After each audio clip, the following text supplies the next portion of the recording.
Lectura del Santo Evangelio según San Mateo. Gloria a ti, Señor. En aquel tiempo, al ver Jesús a la gente, sintió compasión de ellos, porque andaban cansados y abandonados, como ovejas que no tienen pastor. Entonces dijo a sus discípulos: la cosecha es abundante, pero los trabajadores son pocos. Rueguen pues al dueño de la cosecha que mande trabajadores a recogerla. Y llamando a sus 12 discípulos, les dio autoridad para expulsar espíritus inmundos y curar toda enfermedad y dolencia.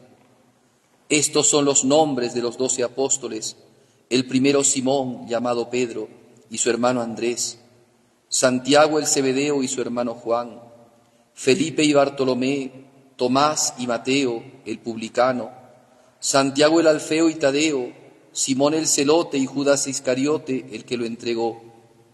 A estos 12 los envió Jesús con estas instrucciones: no vayan a tierra de paganos ni entren a las ciudades de Samaria, sino vayan a las ovejas descarriadas de Israel. Vayan y proclamen que el reino de los cielos está cerca, curen enfermos, resuciten muertos, limpien leprosos, expulsen demonios. Lo que han recibido gratis, denlo gratis. Palabra del Señor. Gloria a ti, Señor Jesús. Asiento. Esta Santa Misa, que corresponde al domingo 11 del tiempo ferial. Alguno podrá preguntarse por qué corresponde el domingo 11, por qué es domingo 11 y no domingo 1 o 2, porque de hecho hemos terminado la Pascua y hasta ahí ese tiempo fuerte, y hemos empezado el tiempo ordinario. ¿Por qué razón entonces estamos en el domingo 11 y no en los primeros domingos? Sepan que el calendario litúrgico, el calendario que la Iglesia tiene para los ritos, tiene una secuencia y un orden, ¿no? Hay tiempos fuertes, tiempo de Pascua, tiempo de Cuaresma, tiempo de Adviento, tiempo de Navidad, tiempos fuertes. Esos tiempos, inclusive la sintonía de la liturgia cambia, los ornamentos se tornan de distintos colores, en la Pascua blanco y en la Navidad, en la Cuaresma y el Adviento morado, y ahora en el tiempo ferial el ornamento es verde. Verán ustedes entonces que los sacerdotes, cuando celebramos la misa principalmente de los domingos, vamos a celebrar con casulla verde. Todo es signo, todo tiene que decirnos algo, tenemos que saber algo a través de estas cosas, entonces hay que aprender. ¿Y por qué estamos en el domingo 11? Porque el tiempo ordinario empezó en realidad en enero. Después de las fiestas de Navidad y del tiempo de Navidad, empezamos con el tiempo ferial o el tiempo ordinario. Entonces ahí empezó la semana 1, 2, 3, 4, etc. Nosotros hemos terminado hace como 3 semanas la celebración de la Pascua con la fiesta de Pentecostés, después hemos tenido la fiesta de la Trinidad, ya era tiempo ordinario, y hemos celebrado al siguiente domingo la fiesta de Jesucristo, del Corpus Christi. Ya estábamos en una segunda semana, y ahora esta es la tercera semana, digámoslo así, pero como han corrido las semanas desde enero, entonces estamos ahora en la semana 11. Así como durante el tiempo de Cuaresma la Iglesia nos va ofreciendo determinadas lecturas para que nosotros vayamos penetrando el misterio de la pasión del Señor, así también en el tiempo de la feria la Iglesia nos propone estos textos bíblicos, tanto del Antiguo, del Nuevo Testamento y del Evangelio, para que nosotros podamos reflexionar sobre el misterio cristiano, es decir, sobre la persona de Jesucristo, sobre su predicación, sobre su obra redentora. Y entonces nos va a ofrecer, bajo los distintos ciclos, porque son 3 ciclos anuales que se viven, o sea, 3 años litúrgicos distintos, año A, año B y año C, se van proponiendo distintas lecturas del Evangelio para que en ellas podamos nosotros conocer mejor al Señor. Entonces, este tiempo ferial es un tiempo de conocimiento, como los discípulos que escuchaban al Señor cuando predicaba en Galilea, así también nosotros nos ponemos a los pies de Jesucristo en esa montaña, que no es otra cosa que la liturgia católica, para escucharlo al Señor en lo que nos va hablando. Y por eso es que muchas de estas perícopas del Evangelio van a ser parábolas de Jesús, otros van a ser milagros de Jesús, otras van a ser directamente discursos de Jesucristo. Muy bien, y esta perícopa del Evangelio que hemos escuchado en este domingo nos refiere a Cristo y a la Iglesia. Es realmente hermosa esta parte del Evangelio porque nos muestra a un Jesús lleno de compasión. Hace algunos días, porque claro, la fiesta del Corpus Christi fue la del domingo pasado, pero la del viernes pasado ha sido la fiesta del Sagrado Corazón de Jesús, en donde Cristo se muestra compasivo y misericordioso. Y en este Evangelio se muestra así también. Si ustedes han escuchado los primeros versículos, dice, en aquel tiempo Jesús al ver a la gente sintió compasión de todos ellos, porque andaban cansados y abandonados como ovejas que no tienen pastor. Cristo, lleno de misericordia por los hombres, extraviados, cansados. Esto es muy interesante, me hace recordar cuando fue la pesca milagrosa, la primera pesca milagrosa, y San Pedro le habla a Jesucristo, Cristo le dice, vayan mar adentro y echen las redes. Y San Pedro le dice, Señor, hemos estado toda la noche bregando y no hemos cogido nada.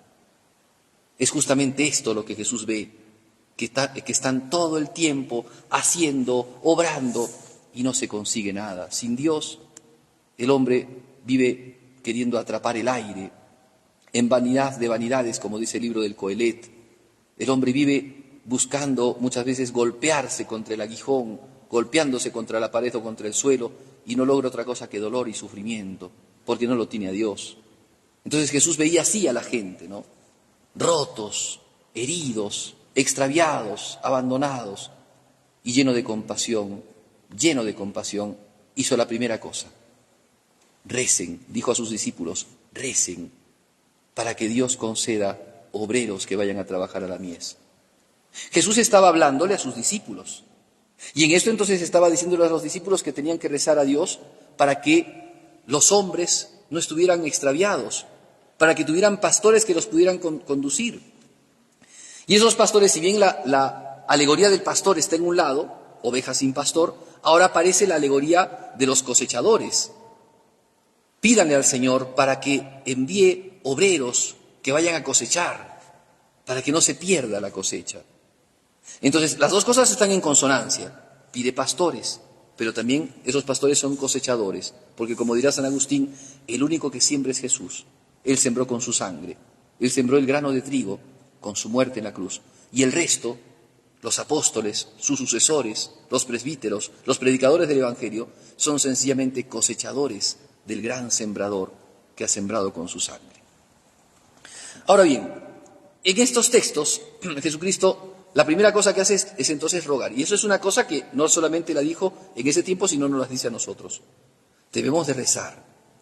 En vez de andar tirando piedras y escupir al sacerdocio católico, que comúnmente se escuchan tantas cosas, hay que rezar.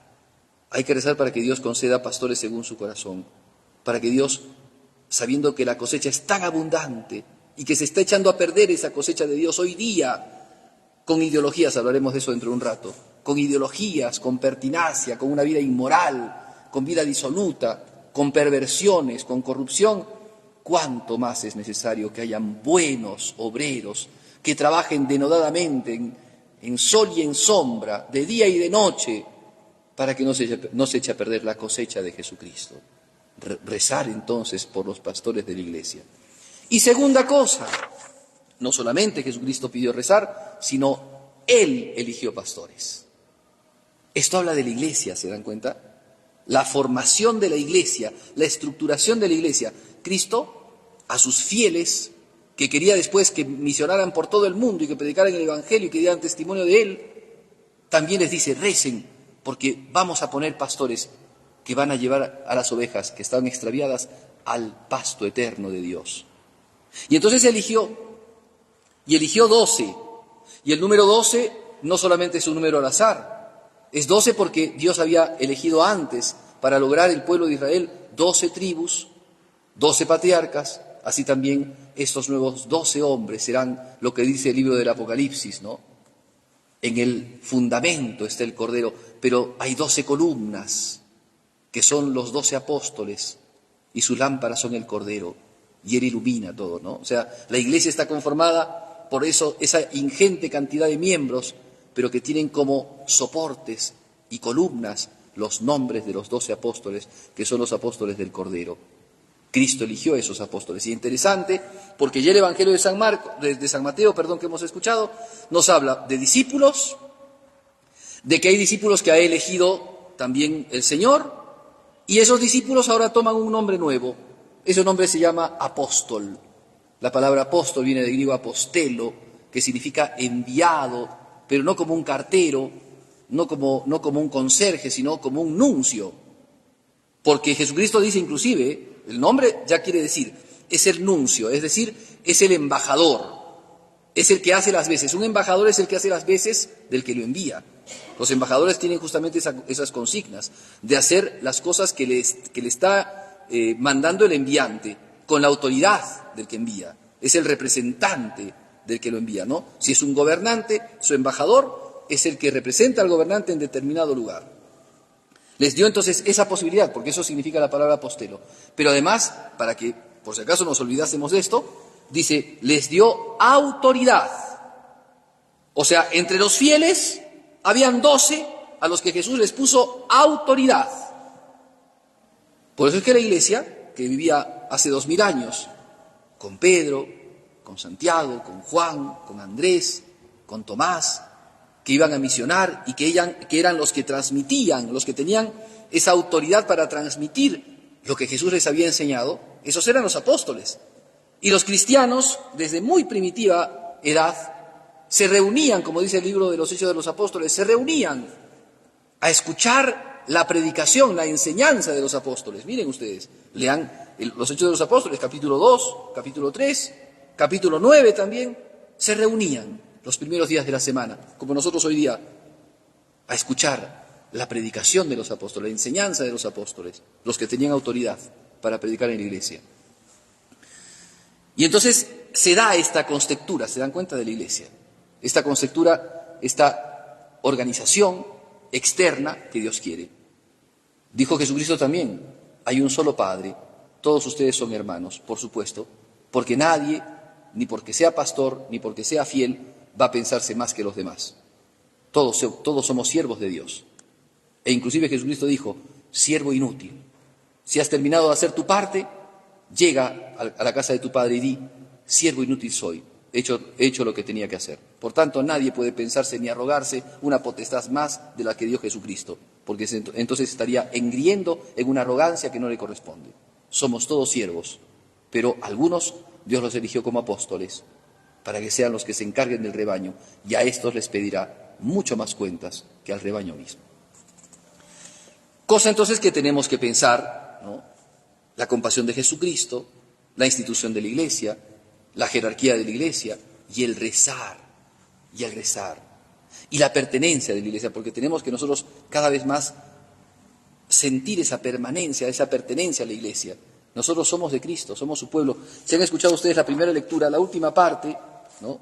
Dice, Dios ha elegido un pueblo como propiedad entre todos los pueblos, porque mía es toda la tierra, pero ustedes serán para mí un reino de sacerdotes y una nación santa entre toda la humanidad. Así entonces es la iglesia. Y Dios nos ha dado el privilegio de pertenecer a este pueblo sacerdotal, de pertenecer a su cuerpo místico, sin ningún derecho nuestro, sin ninguna prerrogativa, sin ninguna, podríamos decir, sin ninguna cosa que nosotros nos daba la posibilidad de dignidad. Dios nos ha elegido por su misericordia, por su inmensa compasión, porque nos vio ovejas descarriadas, ovejas que iban andando en este mundo extenuadas y cansadas porque no tenían pastor. Por eso nos ha elegido, no porque seamos buenitos, nos ha elegido porque más lo necesitábamos. Y entonces ante esa misericordia hay que agradecer. No tirar piedras. Es cierto que en la iglesia hay pecados, es cierto. ¿Hace falta mirar a los demás? No. Mirémonos nosotros nada más y nos daremos cuenta cómo el pecado abunda en la iglesia. No hace falta mirar al prójimo. Pero nuestra idea es tirarle piedras a la iglesia, escupirla y vociferar y expectorar continuamente cosas en contra de la iglesia. Eso es, digámoslo así, dispararnos a los pies. Nuestra función es dar buen testimonio para que justamente esa gente que se alejó de la iglesia por los pecados, por el mal testimonio, encuentre en nosotros la posibilidad de darse cuenta que en la Iglesia no todo es pecado. Y ciertamente en la Iglesia no todo es pecado, porque Cristo es la cabeza de la Iglesia y en Él no encontraron pecado. Porque la Virgen María es miembro supremo de la Iglesia y ella es santa entre los santos, por encima de los querubines y serafines. Porque miembros de la Iglesia son también los ángeles santos que rinden culto a Dios en el cielo. Porque miembros privilegiados de la Iglesia Santa son los que están en el cielo y gozan de Dios y vivieron virtudes hasta derramar su sangre en muchos casos. Porque los miembros de la Iglesia más denodados, más propios, son los que viven la coinonía de la gracia, es decir, los que viven en gracia de Dios.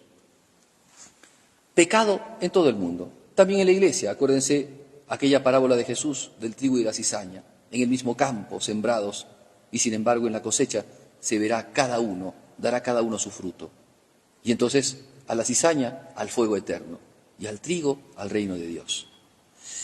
Bien, hasta allí creo se puede entender bien este texto. Hay muchas cosas más, por supuesto de aquí parten un montón de cosas teológicas que se pueden decir, pero hoy día también estamos celebrando el Día del Padre.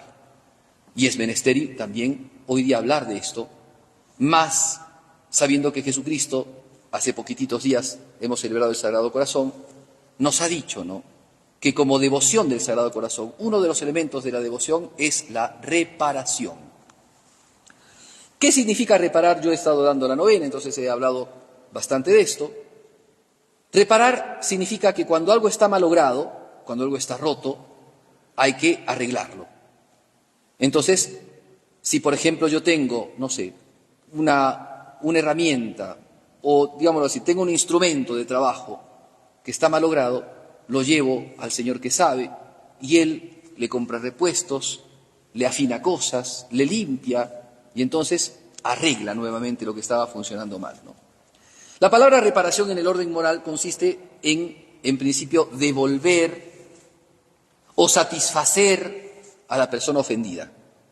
Eso significa reparar. Pero también hay que arreglar cosas y hay que reparar cosas en nuestra inteligencia. O sea, no solamente se trata la reparación ahora en este tiempo, de hacer actos de penitencia, de hacer actos de sacrificio, de hacer actos meritorios para repararle al Señor tanta ofensa que le hemos causado. Hay que también hoy día reparar nuestra inteligencia, porque el mundo en el que vivimos es un mundo, penosamente lo digo, de tinieblas.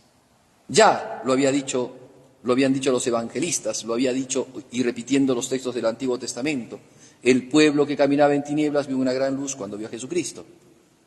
Pero en este mundo en el que se quiere sacar a Jesucristo de la sociedad, de su reyesía, de sus derechos, este mundo se torna más tenebroso. Y yo quiero dar solamente algunos puntitos para que se den cuenta ustedes qué tenebroso que está el mundo. Y no hablo de una película de terror ni de miedo, sino hablo de la oscuridad en la que vivimos, porque no está la luz de Jesucristo, y entonces, en el Día del Padre es menester que, refiriéndonos a la paternidad y a la familia, iluminemos un poco esto que está lleno de tinieblas. La primera cosa que debo de decir es que así como Jesucristo nos habla de este diseño de iglesia, recen por los apóstoles, elijo apóstoles para que velen por ustedes, así también Dios desde la eternidad ha pensado en el diseño humano y ha creado al hombre a su imagen y semejanza, y varón y mujer los creó, y los dos, con la misma dignidad, realizan la naturaleza humana. Ese es el diseño de Dios, y Dios les da las condiciones para que, por su mandato, llenen la tierra, formando la gran familia humana. Entonces es diseño de Dios la creación del hombre, la creación genética, la creación biológica, la creación anatómica, la creación gonádica, lo que quieran decir. Es diseño de Dios, no es de nosotros. Pero hay, claro, un pensamiento insertado en nuestra sociedad, relativista, que toma distintas caras, distintas formas, como el camaleón, y una de ellas es hacer pensar al hombre que todo es construcción. Que es construcción que el hombre sea hombre, que es construcción que la mujer sea mujer. Si uno va, por ejemplo, a estas teóricas y teóricos del feminismo, como por ejemplo, no sé, Shulamit Firestone o Simone de Beauvoir, o tantas otras, ¿no?, que han andado en esas líneas y escribiendo cantidad de cosas y fomentando desórdenes como los que hay hoy día, entonces muchos de ellos dirán que el ser humano es todo construcción. ¿Qué quiero decir? Que el hombre no es hombre, sino que se construye hombre. Y que la mujer no es mujer y por tanto se construye mujer. Y por tanto, la vida de familia no está cimentada en la diferencia y complementación entre el hombre y la mujer, sino solamente en roles construidos, lamentablemente, por la cultura patriarcal, cis, en la que vivimos hoy día, ¿no? Los que saben de feminismo, los que saben de ideología de género, sabrán lo que estoy diciendo, ¿cierto? Esta cultura de representativos, ¿no?, culturales, anatómicos, corporales, ¿no?, que ha querido priorizar y que quita la libertad a la gente para poder ser lo que quiere ser y para poder manifestarse como quieran manifestarse. Entonces, hay chicos que no se sienten chicos, pero la cultura heteropatriarcal, cis, en la que vivimos, los cierra, les impide la libertad. Y hay chicas que no quieren ser chicas, y la cultura heteropatriarcal en la que vivimos las limita, ¿no?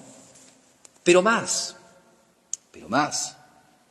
a consecuencia de un montón de cosas que han sucedido y de desórdenes que han pasado ya hace muchos siglos, el que quiere estudiar historia, que la estudie, en el ser humano, principalmente en el varón, hay otro pensamiento que se ha insertado que es tan nefasto y que es tan, podríamos decir, humillante en el mal sentido de la palabra, ¿no?, peyorativamente, degradante, digámoslo así, que lo hace pensar al hombre que es un bestia más en esta tierra, que es un animal más en esta tierra. El hombre es un ser potencialmente violador, así lo dice el feminismo, porque el hombre es un animal que no puede contener sus instintos. Es un bestia, es un mono que se puede poner sombrero, pero es un mono más. No hay, digamos, una diferencia por su intelectualidad, por su espiritualidad. No puede contener su sexualidad, tiene que desfogarla, por eso es un violador potencial. ¿Se dan cuenta? Eso es una ideología, eso es mentira.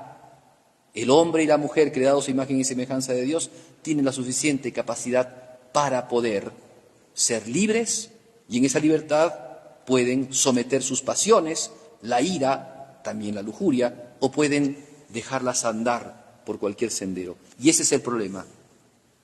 El problema es que a partir de una especie de, digámoslo así, disolución del orden moral dentro de la sexualidad, que viene de hace muchos siglos, el hombre al principio ha vivido una doble vida. Así lo dicen los que han estudiado estas cosas en la historia, porque, claro, el sensualismo que surge en el siglo XVI, XVII, y que toma mucha fuerza, ¿no?, con la Revolución Francesa, hizo que los varones se sintieran movidos a vivir dos tipos de vida. La vida con una esposa y sus hijos, y después la vida disoluta con una amante o dos o tres. Entonces, ante la sociedad, tenía su esposa y sus hijos, pero en la parte de atrás, ¿no?, de la casa, tenía las otras maneras de vivir, con hijos naturales y demás. Un rostro hipócrita de una sociedad hipócrita. Pero claro, como esto no puede quedar así, y el hombre tiene que desarrollarse, ya sea en la evolución y en el progreso, o ya sea en la decrepitud y en el atraso, entonces la mujer, por supuesto, se da cuenta que el hombre no puede seguir viviendo así, y ella seguir siendo solamente objeto. Ella también tiene que ser actora de estas cosas. Y ya no solamente entonces el hombre tiene que ser el único que vive esa doble vida, o más bien el hombre tener esa realidad, ¿no?, de vivir con la esposa y de vivir con otras personas. ¿Por qué la mujer no? ¿Quién le impide a la mujer eso? ¿Los presupuestos, los prejuicios, los a prioris?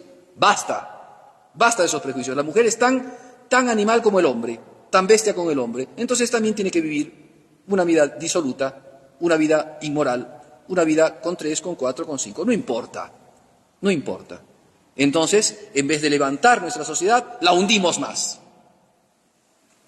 Porque lo que hicimos es erosionar, distorsionar y malograr primero la idea de familia y después en la realidad la familia misma. Díganme si eso no es el patrón, eso no es el principio de los divorcios. O dígame si los divorcios solamente son divorcios porque la mujer no tenía plata y el varón no tenía plata. La mayoría de los divorcios que hoy día hay no se dan a consecuencia de la promiscuidad, de la infidelidad. ¿No es así? ¿Y quién fomenta esa infidelidad y esa promiscuidad? ¿No es una sociedad que le dice al hombre, ¿no?, que es un bestia y que por tanto tiene que desfogar de alguna manera su sexualidad? ¿No es así? Tenemos que reparar la cabeza. Tenemos un serio problema en la cabeza hoy día. Se llama depravación. Pero más, miren ustedes, tal vez estoy siendo hoy día un poco duro en estas cosas, pero hay que decirlas las cosas, porque si no, no las aprendemos. Pero más, esta cultura de tinieblas, cultura de la muerte, la llamaba el Papa San Juan Pablo II, arma diseños, diseña cosas en base a ese pensamiento mentiroso, ¿no?, de la promiscuidad, del sexualismo, del hedonismo, arma sus figuras, ¿no? Y entonces las familias ya no tienen que ser las familias constituidas de esposo y esposa, la familia llamada nuclear o tradicional, de esposo y esposa e hijos, ya no. Primero, ¿por qué hay que formar familias? Y entonces se incentiva a los jóvenes, de una manera o de otra, a que ya no se casen. ¿Para qué? ¿Cuál es el pensamiento de los jóvenes de hoy día? Les digo, esa es la moda cultural de hoy. No se quieren casar. ¿Por qué? ¿Para qué me voy a casar? ¿Me voy a atar a una persona toda la vida? ¿Para qué? Si yo quiero ser libre. ¿Hijos? ¿Para qué si van a sufrir? No, déjame vivir tranquilo a mí. Yo quiero ser autónomo. Yo quiero ser, digamos, libre. Quiero gozar de mi vida. Quiero seguir siendo joven, aunque tenga 55, no hay problema. Total, me pongo botox o cosas así. Simulo, porque yo quiero seguir siendo joven, ¿no? Pero más, ustedes fíjense, para que vean a qué hemos llegado, porque es realidad esto, no estoy hablando acá de pensamientos nomás. Nuestros abuelitos, ¿a los cuántos años se casaron? ¿17? ¿18? Más o menos, ¿ah? 20. Nuestros padres, ¿a qué edad se casaron? ¿21? ¿22? ¿25? Hoy día los jóvenes que se casan, ¿a qué edad se casan? 35. 37, 40, si se casan. Y ya muchos de ellos vienen parchados, Ya muchos de ellos vienen averiados. Ya tienen una primera relación con hijos, ya tienen otra relación de convivencia o cosas por el estilo, Pero ¿saben qué es el fondo de todo esto? Porque además es ese tema, ¿no? Un chico de 25 años hoy día, a veces uno dice, no, mejor que no se case. Es impensable que se case. Si ese chico todavía está viendo Goku, Senya, está viendo en la televisión. Termina sus clases y se pone ¿no? O a jugar su StarCraft, o qué sé yo, qué juegos tienen hoy día, ¿no? Están metidos en eso. ¿Tienen la suficiente madurez para casarse? Mejor que no se casen, porque son adolescentes. Los adolescentes a los 20, 22, 25 años son adolescentes. Se está pasando un poco el carro ya para ser adolescentes. No, pero ellos todavía son adolescentes. ¿Cuándo termina su adolescencia? A los 35 más o menos. ¿Se dan cuenta? Es un retraso mental. ¿Y qué hay de fondo? Porque les he dicho, eso es adolescente, ¿no? Son adolescentes todavía. ¿Qué significa eso? Que son inmaduros. Por eso es que los chicos de 32, 33, 35 dicen, ¿para qué me voy a casar? ¿Para qué me voy a atar? ¿Saben cómo se llama eso en el fondo? En el subconsciente, en el underground, ¿sabe cómo se llama? Se llama inmadurez. Porque si tú, por ejemplo, quieres trabajar, listo, libremente mandas tu CV, te contratan y tienes que empezar a cubrir espacios con un horario en donde tienes que ser responsable, tienes que cumplir objetivos. Si no te votan, o no. Para trabajar hay que ser responsable. Y el joven que no quiere comprometerse con otra persona, no quiere atarse, ¿por qué no quiere atarse? Porque no quiere ser responsable. Perdónenme, pero esa es la sinceridad. Sinceridad ante todo. El tema no es, no, claro, es que se casan y no quieren casarse porque tal vez se vayan a divorciar. No quieren comprometerse. No quieren responsabilidad. Quieren solo libertad. Quieren gozar y se dicen muy libres, pero no quieren atarse a lo que la libertad les hizo, ¿no? Porque una persona que quiere tener relaciones íntimas tiene que también someterse libremente a lo que pueda suceder después de las relaciones íntimas, ¿no? Es lógico. Quieren gozar de todo, pero no quieren responsabilizarse en nada. Se llama inmadurez. Y eso es una corrupción. Porque un niño que tenga esa mentalidad, un jovencito de 15, 16 que tenga esa mentalidad, pero un chico que tenga 35, 36 que tenga esa mentalidad, es un adolescente. Y ese es el problema que vivimos hoy día. Por eso tenemos que reparar aquí, reparar nuestra cabeza. El corazón de Jesús nos lleva a reparar al Señor por las ofensas, pero también hay que reparar hoy día nuestras cabezas. No quiero abundar en otros temas más, porque de esto hay para hablar horas y horas. Sencillamente les he mostrado dos cosas, como dice el dicho, para muestra un botón. Todo lo que tenemos que reparar. Para que el Señor sea amado y sea el Rey de nuestros corazones, tenemos que reparar nuestras inteligencias, deformadas lamentablemente por muchas ideologías que se han metido como modas culturales, que se han instalado en nuestras familias, en la educación, en la cultura y en nuestras propias personas. Que la Virgen Santísima, la Madre del Señor, conceda a nuestros corazones purificar nuestras inteligencias. Conceda a los padres de familia, a quienes estamos festejando hoy día, les conceda la gracia de purificar también sus inteligencias y también purificarse moralmente. Que nos conceda a todos nosotros la gracia de entender a Jesús y darnos cuenta que el Evangelio es luz. Y en vez de andar tirándole piedras a la Iglesia Católica, andar edificando con nuestras palabras, con nuestras obras, con nuestro comportamiento, una iglesia que sea realmente testimonio del Señor en este mundo. Le pedimos a la Virgen nos concede estas gracias.